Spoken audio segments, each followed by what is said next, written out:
નમસ્કાર દર્શક મિત્રો, ડે સ્પેશિયલ કાર્યક્રમમાં હું પીનલ આપ સૌનું સ્વાગત કરું છું અને બિહારના પરિણામો પર ચર્ચા થઈ રહી છે. આજે સવારથી જે પ્રકારના પરિણામો સામે આવી રહ્યા હતા ત્યાંથી જ પિક્ચર ક્લિયર થઈ ગયું હતું કે બિહારમાં એનડીએની જીત છે. એક્ઝિટ પોલમાં જ સામે આવી ગયું હતું, પરંતુ એક્ઝિટ પોલ પણ ક્યારેક ખોટા સાબિત પડતા હોય છે અને જો કે એક રીતે ખોટા સાબિત થયા છે કે એક્ઝિટ પોલમાં પણ જે એનડીએના જે આંકડાઓ હતા એ ક્યાંક 140 ને 160 બતાવી રહ્યા હતા, પરંતુ અહીંયા એનડીએની એટલી મોટી જીત સામે આવી રહી છે, ડબલ ડિજિટ પર પહોંચી ગઈ છે એનડીએ અને તેની સાથે જ બીજેપી સૌથી મોટી પાર્ટી તરીકે ઉભરીને આવી છે. જેડીયુ જે છલાંગ લગાવી છે, જે પ્રકારનું પ્રદર્શન જોવા મળ્યું છે, વડાપ્રધાન નરેન્દ્ર મોદી અને નીતિશ કુમારના ચહેરા ઉપર ફરી એક વખત જે જનતાએ ભરોસો મૂક્યો છે ને, જે રીતે ક્યાંક કહી શકાય કે ગઠબંધન તો કર્યું, પરંતુ એ ગઠબંધનમાં ક્યાંક ઢીલાસ જોવા મળી. ઘણા બધા કારણો સામે આવ્યા. રાહુલ ગાંધીએ જ્યાં રેલીઓ કરી ત્યાં આગળ પણ નુકસાન પહોંચ્યું સીટને.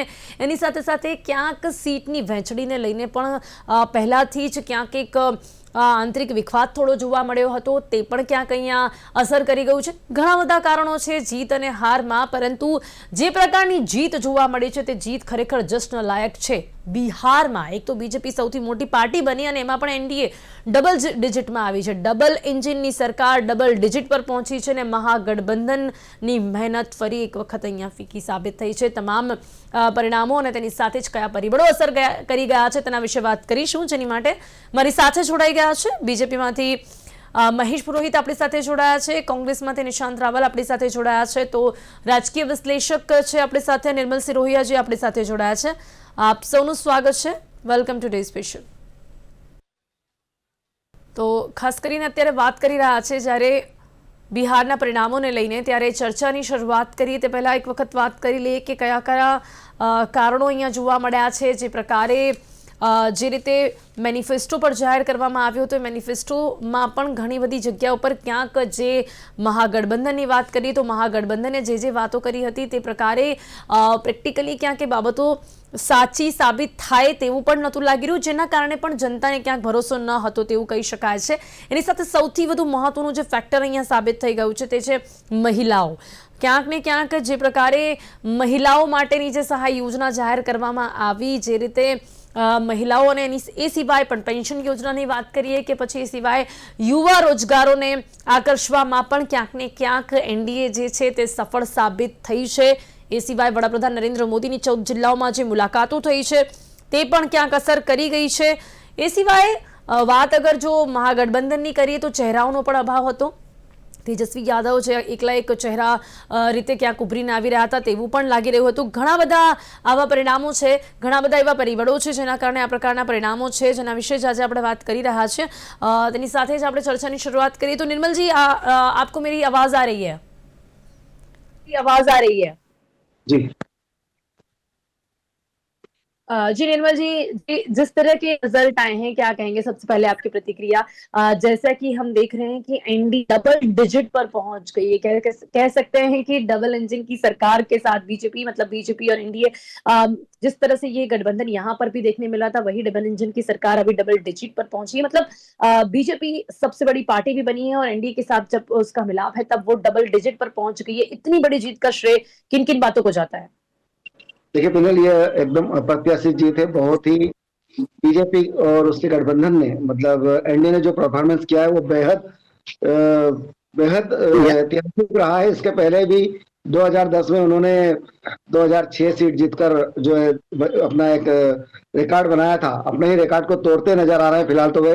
और जो इस चुनाव में जो सबसे बड़ा नुकसान हुआ है वो राष्ट्रीय जनता दल और कांग्रेस का.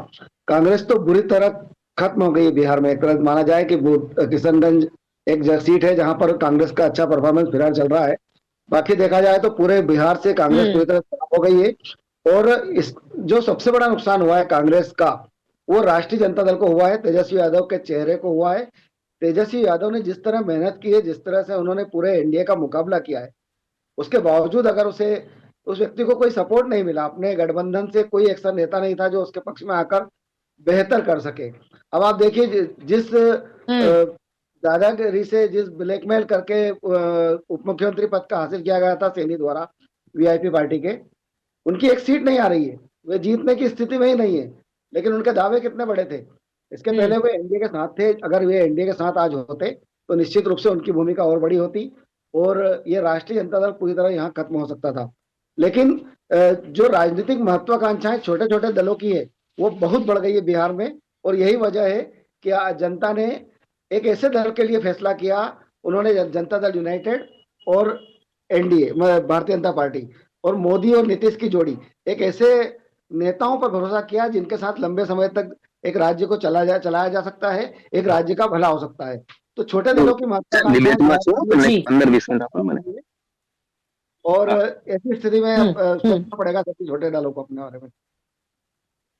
જી જી જી જી બિલકુલ નિશાંતભાઈ, કોંગ્રેસની ન માત્ર હાર પરંતુ બહુ જ કાયમી હાર કહી શકાય છે, બહુ કાયમી હાર, એટલો મોટો પરાજય અને સાથે જ ક્યાંક ને ક્યાંક આરજેડીને ડુબાડવાના આક્ષેપો પણ હવે તો કોંગ્રેસ પર લાગી રહ્યા છે। ખૂબ જ નબળું પ્રદર્શન કોંગ્રેસમાં, ના કોઈ ચહેરો, ના કોઈ પ્રયાસો અને આ પ્રકારના પરિણામો જેના કારણે આરજેડીના પરિણામો પણ આપણી સામે છે।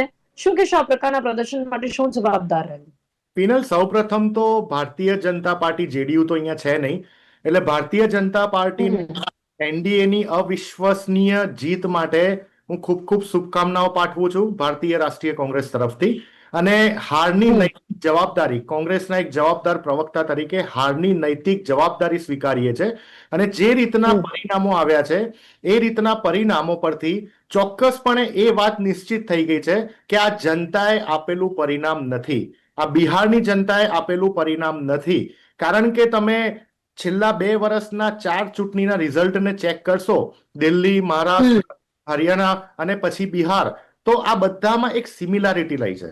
તમે જો કે એક્ઝિટ કંઈક અલગ બતાવતું હતું, ઓપિનિયન પોલ કંઈક અલગ બતાવતું હતું, ત્યાંના જમીન ઉપર જે યુટ્યુબર્સ કામ કરતા હોય છે એ લોકો કંઈક અલગ કહેતા હતા, ત્યાં જે પત્રકારો કામગીરી કરી, કોંગ્રેસના કાર્યકર્તાઓએ કામગીરી કરી લોકોની વચ્ચે જઈને, એટલે આ પરિણામ એક અવિશ્વસનીય, હું શબ્દ એટલા માટે વાપર્યો કે ક્યારે પણ આના ઉપર અમે વિશ્વાસ નહીં મૂકી શકીએ। નો ડાઉટ કે શું થયું, કેવી રીતે થયું, એનું એનાલિસિસ દરેક પોલિટિકલ પાર્ટી, દરેક રાજકીય પાર્ટી કરતી હોય છે। વાત સાચી કે કોંગ્રેસનું જે પરફોર્મન્સ હતું એ ગયા 2020ની ચૂંટણી કરતા પણ ખૂબ જ ખરાબ રહ્યું, અમે માત્ર 2 સીટો ઉપર અત્યારે ચાલી રહ્યા છે। એ વિષય ગંભીર છે અમારા માટે, પરંતુ ચૂંટણી ચાલુ થઈ, નહીં તો આ જનતાનું પરિણામ નથી એ કહેવા પાછળનું કારણ ખાસ જાણવા માંગીશ। એનું કારણ એ છે કે જો સૌપ્રથમ તો હું તમને વાત કરું કે કાયમ અમારા ઉપર એવો આરોપ લાગતો હોય છે કે કોંગ્રેસ હારે છે તો ઈવીએમ ની વાત કરે છે, પરંતુ આ વખતે મારે ઈવીએમ ની વાત ખાસ કરીને એટલા માટે કરવી છે કે તમને યાદ હશે સમસ્તીપુર જે વિધાનસભા ખરી, જ્યારે સેકન્ડ ફેઝનું ચૂંટણી ઇલેક્શન પત્યું, સેકન્ડ ફેઝનું, ત્યારે વીવીપેટની જે રિસિપ્ટ કહેવાય એ રિસિપ્ટ તમને પ્રથમ વખત ભારતની લોકશાહીમાં રોડ ઉપર મળી, રોડ ઉપર પ્રાપ્ત થઈ, પત્રકારોએ રિસિપ્ટને પકડી, દરેક પાર્ટીના અંદર હતા એનાલિસિસ કે કોને કેટલા વોટ મળ્યા છે, એટલે ત્યારથી જ સંદેહના દાયરામાં હતું। ને રાહુલ ગાંધીજીએ તો એડવાન્સમાં પ્રેસ કોન્ફરન્સના માધ્યમ દ્વારા જ્યારે વોટ ચોરીની વાત કરી હતી હરિયાણાની, ત્યારે એમને કીધું હતું, આ ક્વેશ્ચન માર્ક પુટઅપ કર્યો હતો કે બિહારમાં જે સ્ટાઇલથી એસઆઈઆર થયું છે અને 65 લાખ મતદારોનું ડિલીશન થયું। પિનલ, હું તમને એક શોર્ટમાં એક વાત કહેવા માંગુ કે જ્યારે એસઆઈઆર થાય, સ્પેશિયલ ઇન્ટેન્સિવ રિવિઝનનો મતલબ એ છે કે નવા મતદારો અંદર એડ થતા હોય અને જે ડુપ્લિકેટ મતદારો છે, જેની ડેથ થઈ ગઈ છે, એ મતદારોનું ડિલીશન થતું હોય, પણ આ બિહારના એસઆઈઆરમાં એક પણ મતદારનું એડિશન નથી થયું, 65 લાખ મતદારોનું ડિલીશન થયું। અને એનું સંજ્ઞાન જ્યારે ભારત દેશની સર્વોચ્ચ અદાલત સુપ્રીમ કોર્ટ લેતી હોય, સુપ્રીમ કોર્ટ ઈસીઆઈને જ્યારે ફટકાર લગાવતી હોય કે તમે 65 લાખ મતદારોને જે ડિલીટ કર્યા એની યાદી તમારે પબ્લિક કરવી પડશે, અને એમાં પણ 5 લાખ મતદાર જેન્યુઅન મતદાર હતા। પણ એ જ વાત આવશે, બીજેપી પણ એ જ કહેશે કે જ્યારે પણ કોંગ્રેસ હાર ભાળે છે ત્યારે હારનું ઠીકડું ઈવીએમ પર ફોડતી હોય છે। એટલે ક્યાંક હું ઈવીએમ ની વાત નથી કરી રહ્યો, હું એસઆઈઆર ની પ્રોસેસ અને પદ્ધતિની વાત કરી રહ્યો છું, જેનું સંજ્ઞાન સુપ્રીમ કોર્ટે લીધું છે। હવે સુપ્રીમ કોર્ટની ઉપર તો કોઈ નથી આવતું ને પિનલ, જ્યારે સુપ્રીમ કોર્ટ ઈસીઆઈને ફટકાર લગાવતું હોય કે તમે જે સ્ટાઇલથી એક સાથે 65 લાખ મતદારોને ડિલીટ કર્યા છે એના કારણો જણાવો, અને ઈસીઆઈ આખી ચૂંટણી પતી ગઈ, હજી સુધી સુપ્રીમ કોર્ટમાં પોતાની એફિડેવિટ રજૂ નથી કરી શકી। ચલો મહેશભાઈ, આના પર વાત કરી રહ્યો છું, એસઆઈઆરની પદ્ધતિ પર હવે કોંગ્રેસ સવાલ ઉભો કરી રહ્યું છે, જેમાં જે પ્રકારે તમને જણાવ્યું કે આપ જે પદ્ધતિ છે તેની સાથે સુપ્રીમ કોર્ટે પણ ફટકાર લગાવી છે, ત્યારે હજી સુધી કોઈ પણ વાત તેના પર નથી આવી। શું ખરેખર આ પણ એક કારણ હોઈ શકે છે? જી મહેશ। યસ યસ આજે જવાહરલાલ નહેરુજીની જન્મ જયંતિ છે અને એ જન્મ જયંતિ નિમિત્તે રાહુલ ગાંધીએ 95 95મી હાર ગિફ્ટ કરી છે. એ બદલ હું કોંગ્રેસ અને અભિનંદન પાઠવું છું. હવે જે સમસ્તીપુર વાળો વિષય એમને કીધો, એ સમસ્તીપુરનો વિષય એ મોકપોલ હતું. મોકપોલ એટલે શું હોય કે ભાઈ ઇલેક્શન કરવા પહેલા જેટલા બી પાર્ટીના BLAs હોય, બરોબર છે, બુથ કાર્યકર્તા હોય, એમને એ સામે બેસાડીને કહે કે ભાઈ જો આ બટન દબાવે તો અહીંયા જાય છે આ બટન, અને એ જે વીવીપેટ મોકપોલના વીવીપેટ હતા એ બહાર જોવા મળે છે ને એની ઓલરેડી ચોખવટ થઈ ચૂકી છે બધી જગ્યાએ. હવે એમને એટલું પણ નોલેજ નથી કે નવા વોટર નથી એડ થયા. 22 લાખ નવા વોટર એડ થયા છે. તને એટલી પણ સેન્સ હોવી જોઈએ, તમે એઝ અ પ્રવક્તા છો. નંબર 2. નંબર 3, એમણે એમ કીધું કે 65 લાખ વોટ ડિલીટ થયા. ચલો 65 લાખ વોટ ડિલીટ થયા, બરોબર છે, મને 65,000 છોડો, 6500 છોડો, મને ખાલી 65 માણસો એવા બતાવો જેને જાહેરમાં આવીને એમ કીધું કે અમારું વોટ ડિલીટ થયું. સિંગલ કેસ નથી. નંબર 3. નંબર 4, એમનું કહેવું એમ છે કે ભાઈ આમ થયું એટલે અવિશ્વસનીય છે. હું તમને કેટલાક વિશ્વસનીય વાતો કરું જે એમને ખ્યાલ આવશે કે એમને હજુ કેટલું બધું વિચારવાનું બાકી છે. તમિલનાડુની અંદર એમની સરકાર 1967માં ગઈ, પાછી નથી આવી. બંગાળની અંદર એમની સરકાર 1977માં ગઈ, પાછી નથી આવી.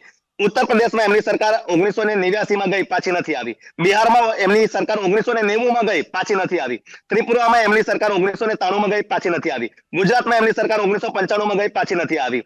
બરોબર છે. એવા હું હરિયાણામાં છેલ્લા 15 વર્ષથી સરકાર નથી, મહારાષ્ટ્રમાં છેલ્લા 15 વર્ષથી સરકાર નથી, છત્તીસગઢમાં એક વખત આવ્યા, બીજી જ વખત અમે આવી ગયા. 2014 પછી એક પણ સિંગલ સ્ટેટ એવું નથી કે જ્યાં કોંગ્રેસ બીજી વખત રિપીટ થઈ હોય, જીત્યા પછી બીજી વખત રિપીટ થઈ હોય. બરોબર છે ને. એની સામે હું તમને એવા અસંખ્ય સ્ટેટ ગણાવી શકું કે 2004માં એ લોકોની સરકાર હતી ત્યારે બી અમે ગુજરાત રિપીટ કર્યું છે, છત્તીસગઢ રિપીટ કર્યું છે, મધ્યપ્રદેશ રિપીટ કર્યું છે. 2014 બાદ અમે આસામ રિપીટ કર્યું છે, મહારાષ્ટ્ર રિપીટ કર્યું છે, અને એમાં હું તમને અનગણિત સ્ટેટ ગણાવી શકું જ્યાં અમે રિપીટ થયા છે. કેમ રિપીટ થયા છે? કારણ કે જનતા અમને પ્રેમ આપી રહી છે. બરોબર છે. તમે જી જનતાની જી વચ્ચે જી જતા જી નથી, જનતાની વાતો કરતા નથી, ઓકે પછી તમને જનતા ફેંકી જ દઈ ને, અને પછી ઈવીએમ જી અને ઓકે આનો વીવીપેટ અને જવાબ મતચોરી પર. નિશાંતભાઈ પાસેથી પણ લઈશ, પણ પહેલા जी जी निशांत भाई अपनी पास से आऊँ परंतु पहला निर्मल जी आप क्या कहेंगे सायर पद्धति पे जो निशांत जी ने कहा और फिर महेश भाई ने भी जो जवाब दिया शायद आप समझ पाए होंगे कि यहाँ पे कुछ वोटरों का निकल जाना, नए वोटरों को आना, ऐसा ही है पद्धति। अब क्या ये एक कारण, ये एक जवाबदार इस कारण को ठहराना भी योग्य होगा निर्मल जी? नहीं नहीं, मैं बिल्कुल इससे सहमत नहीं हूँ। निषाद जी कांग्रेस पार्टी के वही रटे रटाए बयान दे रहे हैं जो पिछले कई 2 दशकों से हम सुन रहे हैं कि एक चुनाव हारते हैं, उसके बाद या तो ईवीएम पर दोषी ठहराते हैं या फिर कोई और बहाना। इनसे पूछिए कि इनके नेता कहाँ हैं आज, इन्हें नहीं पता होगा, है ना। तो बहुत बुरी स्थिति है कांग्रेस की। कितनी बार इनके नेता वहां पर गए हैं, और जब भी गए इनके बयान सुनिए, उनके भाषण सुनिए, क्या बोलकर आते हैं, क्या कहकर आते हैं। कभी हरियाणा मतलब चुनाव वाले दिन वो हरियाणा में घूम रहे होते हैं, दूसरे दौर में वो मध्य प्रदेश में पिकनिक मना रहे होते हैं। कैसे नेता है भाई? किस तरह से उन्हें आगे बढ़ना है, किस तरह से करना है, और क्यों कांग्रेस ऐसे नेता को ढो रही है, मुझे नहीं समझ में आता। छोड़िए, कुछ नहीं हो सकता। महत्वपूर्ण यह है कि भारतीय जनता पार्टी इस वक्त अपने स्वभाव पर है। इसने यह चुनाव सिर्फ विधानसभा का चुनाव नहीं था, ये एक देश के लिए, क्योंकि ऑपरेशन सिंदूर के बाद पहला ऐसा चुनाव था जहां पर केंद्र और राज्य सरकारों की परीक्षा थी। बिहार में 20 साल में निश्चित रूप से एंटी इनकम्बेंसी रही होगी, लोगों में नाराजगी भी रहती है जब से लगातार एक जैसे सत्ता को हम देखते हैं, एक जैसे कार्यों को। लेकिन साथ में एक पीढ़ी यह भी नहीं भूलती है कि उसने कैसा बिहार में राज्य देखा है, किस तरह के लोग थे, किस तरह से महिलाएं सड़क पर नहीं निकल नहीं, सकती लेकिन थी। निर्मल जी यहाँ तो ये देखने मिला है कि नीतीश कुमार जी के चेहरे को लेकर इतने सालों से कोई एंटी इनकम्बेंसी नहीं देखने मिली है। तो यहाँ नहीं, पर मैं बीजेपी की बात तो ठीक है, लेकिन उन्होंने जो मतलब यहाँ पर जो समीकरण किया है, जैसा कि नीतीश कुमार के साथ तालमेल बिठाया है, वो उनके फायदे की बात रही है, क्योंकि नीतीश मानता हूँ कुमार मतलब बिहार जो वहां चल रहा है वो ये प्रूव हो चुका है। बिहार में नीतीश कुमार ने एक ऐसे शासन की व्यवस्था खड़ी की जहां पर महिलाओं को सुरक्षा मिली, विकास के रास्ते पर चली सरकार। देखिए, पहले जो होता था वो अराजकता थी, इससे कोई दो राय नहीं है। आज भी अपराधों में कमी नहीं है। अगर आप आंकड़े निकाल के देखेंगे 2005 और उसके बाद के, तो आंकड़े आपको बड़े मिलेंगे। लेकिन साथ में आपको देखिए कि कानून व्यवस्था सुधरी है। अगर कहीं कोई अपराध होता है तो वो दर्ज भी हो रहा है। पहले अपराध दर्ज नहीं हो पाते थे, एक पक्ष को सुना ही नहीं जाता था। अगर आप सत्ता के साथ जुड़े हुए, संगठन के साथ जुड़े हैं, तो आपकी दूसरे पक्ष की सुनने के लिए कोई तैयार ही नहीं था। वहां का प्रशासन भी उसी तरह कार्य कर रहा था। लेकिन जब नेतृत्व बेहतर हो, नेतृत्व अगर और ईमानदार हो, तो नीतीश कुमार की ईमानदारी, नीतीश कुमार की छवि, नीतीश कुमार की कार्यशैली, इन तीनों से इनकार नहीं किया जा सकता।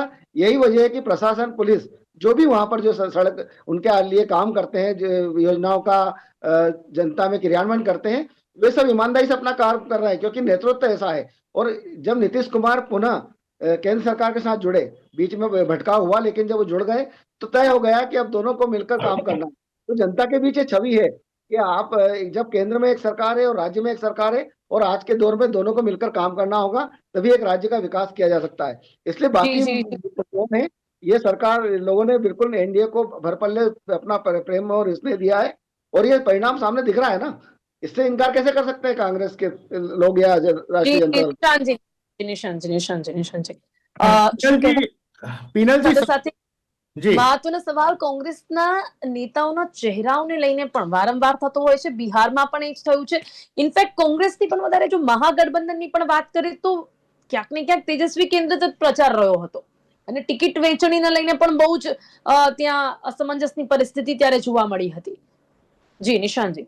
पीनल जी, सबसे पहले तो मैं हिंदी में ये जो बिना खेस के भाजपा के प्रवक्ता आए हैं निर्मल भाई, उनको ये जवाब दे दूं कि आप जो एडवाइस हमारे नेताओं को देना चाहते हैं वो आपका लेवल नहीं है। क्यों? क्योंकि जो नेता बिहार में जो सभाएं कर रहे थे ना, वो चुने हुए लोकसभा के सांसद है, और वो भी चुनाव 2024 में ही हुआ। और वो चुनाव में अयोध्या से लेकर रामेश्वरम तक जहां जहां प्रभु श्री राम के पावन पगले गए, वहां सब जगह पे बीजेपी की कारनी हार हुई। उस समय आप कहां थे? बीच में नहीं बोलना, बीच में नहीं बोलना, बीच में मत बोलना, बीच में मत बोलना, प्लीज में रहने का। प्लीज भाजपा के प्रवक्ता बन के बीच में नहीं बोलना, डिसिप्लिन में रहना सीखो। जो एडवाइस दे रहे हो हमारे नेताओं को, पहले खुद को डिसिप्लिन में रहना सीखो। प्लीज આપણે વાત બધાની કરીએ, કોઈના પર વ્યક્તિગત આક્ષેપો ના કરીએ। मैं जवाब देता हूँ अभी, शांति रखो, નિશાંત जी निर्मल जी શબ્દોની મર્યાદાની સાથે બીજા ઉપર વ્યક્તિગત આક્ષેપો ના કરીએ। वो बोले पहले कि प्लीज कांग्रेस के प्रवक्ता को पता नहीं, पहले वो बोले मेरे नेताओं के ऊपर उंगली उन्होंने डाली। सुनना पड़ेगा आपको, सुनना पड़ेगा। નિશાંત जी એક રાજકીય વિશ્લેષક તરીકે એમને પણ પ્લેટફોર્મ આપવામાં આવ્યું છે, તમે પણ તમારી વાત इतने इंटेलिजेंट होता વ્યક્તિગત આક્ષેપો ના કરશો। लोकसभा के सांसद होते हैं। नहीं, पहले उनको बोलना, नहीं पहले उनको सीखना पड़ेगा, बीच में नहीं बोला जाता। सुनो, पहले सुनो, जब निर्मल जी बीजेपी हार हुई, तुम्हारी बात नहीं आई, बीजेपी की 400 सीटें पीनल नहीं आई, तब कहां गए थे? ये नहीं थे। अच्छा भाई, अपने बोले प्रवक्ता जी भारतीय जनता पार्टी के, तो मैं उनको जवाब दूं। आपने बोला कि कोई राज्य हमारा रिपीट नहीं हुआ। महाराष्ट्र में आपने क्या किया था? आपने सरकार चोरी की थी, सबको पता है, बच्चे बच्चे को। मध्य प्रदेश में आपने सरकार चोरी की, गोवा में आपने सरकार चोरी की, मणिपुर में आपने सरकार चोरी की। जहां जहां पे हरियाणा में सरकार चोरी की, जहां जहां पे कांग्रेस जीत रही थी, वहां कांग्रेस के एमएलए को खरीद फरोख्त करके, कैसे सरकार को डिस्टर्ब करके, ईडी सीबीआई का उपयोग करके आप लेके गए। जीटीपीएल के कैमरा ने बहुत अच्छी तरीके से दिखाया है। અને હવે વાત કરું પીનલ કે નિશાંતભાઈ પણ વાત કરી આવે છે ને, કેમ કોંગ્રેસના નેતાઓ વહેંચાઈ જાય છે? આપણે કોંગ્રેસનું નેતૃત્વ પોતાના નેતાઓને સાચવવામાં પણ ક્યારેય સફળ नहीं अजीत पवार नहीं अजीत पवार प्रधानमंत्री मोदीजी बोल्या था ने કે કોઈ પણ નેતા ઉપર કરપ્શનનો આરોપ હોય એ સારું ના કહેવાય ને અમે અમારી પાર્ટીમાં ના લઈએ। 70,000 કરોડનો કરપ્શનનો આરોપ આજે મહારાષ્ટ્રના મુખ્યમંત્રી બનીને ફરે છે, એનો જવાબ બી આપી દે ને આ લોકો? નહીં આપી શકે। બીજી વાત એમને કરી કે મહારાષ્ટ્રમાં, અરે બિહારમાં કોઈ પણ જાતનો ક્રાઇમ રેટ ઘટ્યો। અરે ભાઈ, એનસીઆરબી નો આંકડો કે છે છેલ્લા 20 વર્ષમાં બિહારમાં 80.2% ક્રાઇમ રેટ વધી ગયો, અને 2.9 કરોડ બિહારની જનતા મજૂરી કરવા માટે માઇગ્રેટ થઈ ગઈ। બિહારમાં નાલંદા યુનિવર્સિટી હાલત તમે ખસ્તા કરી નાખી। જે યુનિવર્સિટીમાં ફોરેનર ભણવા આવતા હતા એ નાલંદા યુનિવર્સિટી ફોર્ચ્યુન 500 માં નથી આવતી। આ 20 વર્ષનું તમારું શાસન, 1.5 વર્ષના અમારા શાસનમાં, જ્યારે 2023 માં આજ નીતિશ કુમાર પલટુરામ બનીને તેજસ્વી યાદવ સાથે સરકાર બનાવી હતી, ત્યારે ક્યાં ગયું હતું તમારું જંગલ રાજની વાતો? ત્યારે 5 લાખ લોકોને સરકારી નોકરી તેજસ્વી યાદવજીના કારણે મળી હતી। જાતિગત જનગણના બિહારમાં પહેલી વખત ભારત દેશમાં થઈ હોય તો બિહારમાં થઈ હતી। આ બધા પોઈન્ટ હું તમને જે કહી રહ્યો છું કે બિહારમાં 70,000 કરોડના સરકારી કામ રિપોર્ટ આવે, પીનલ રિપોર્ટ આવે, બધી કામગીરી જનતા સુધી કેમ ના પહોંચી શકી?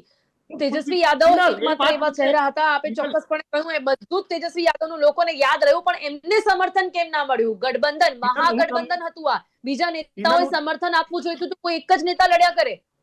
પિનલ, હું તમને એ જ વાત ખૂબ જ રિસ્પોન્સિબિલિટીથી સમજાવવા માંગુ છું. નૈતિકતાથી અમે અમારી હાર વિનમ્રતાપૂર્વક સ્વીકારીએ છે, અને હાર નથી, ખરાબ હાર છે. જી જે અમે વાંચેલું, જે અમે કરેલું, જે અમે મહેનત કરી હતી, જે સભાઓ કરી હતી, જે રેલીઓ કરી હતી, જે જનતાનો જનાદેશ અમને દેખાતો હતો, ક્યાંક અમારી ત્રુટીઓ રહી ગઈ હશે, અમે સ્વીકારીએ છે. બટ એનો મતલબ એ નથી કે કોઈ ઝુકાવવાની કોશિશ કરશે. કોંગ્રેસ પાર્ટી, આરજેડી, અમારી ગઠબંધન, અમે ઝૂક્યા નથી. અમે આવતી ચૂંટણીમાં ફરી વખત મહેનતથી ઊભા થઈને આવીશું, પણ અમે કોઈ ઝુકાવી નહીં શકે. અને જે મુદ્દા બિહારના યુવાનોના, મહિલાઓના, જે મજૂરીના, જે માઇગ્રેશનના, જે પેપર લીકના, જે નદીઓમાં પૂર આવે, 29 પુલો તૂટી જાય, એ મુદ્દા સમાપ્ત નથી થઈ જતા. 200 થી વધારે સીટો આવવાથી બિહારમાં 20 વર્ષમાં ભ્રષ્ટાચારનો આખો ઘડો બની ગયો હતો. કેગના રિપોર્ટ પ્રમાણે 50,000 કરોડનું અકાઉન્ટેબિલિટી બિહાર સરકાર આપી નથી શકી. ક્યાં ખર્ચ્યા આ મુદ્દા? આ જે ઇસ્યુ છે, ઓકે, મહેશભાઈ, નથી જતા.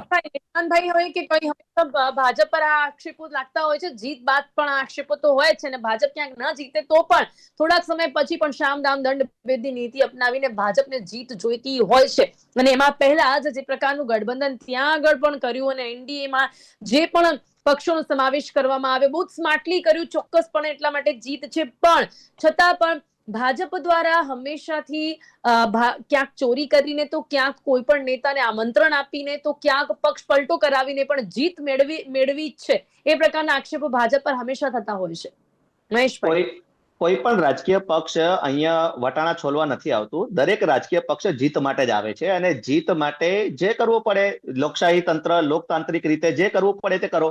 બરોબર છે. જો એ લોકોને કશે પણ એવું લાગતું હોય કે ભારતીય જનતા પાર્ટી દ્વારા કોઈ પણ અલોકતાંત્રિક પ્રવૃત્તિ કરવામાં આવી, બરોબર છે, સુપ્રીમ કોર્ટ સર્વોપરી છે. એ સુપ્રીમ કોર્ટમાં જાય અને સાબિત કરે કે ભાઈ આ અલોકતાંત્રિક છે, અને સુપ્રીમ કોર્ટ આદેશ કરશે તો જક મારીને ભારતીય જનતા પાર્ટી પણ માનશે.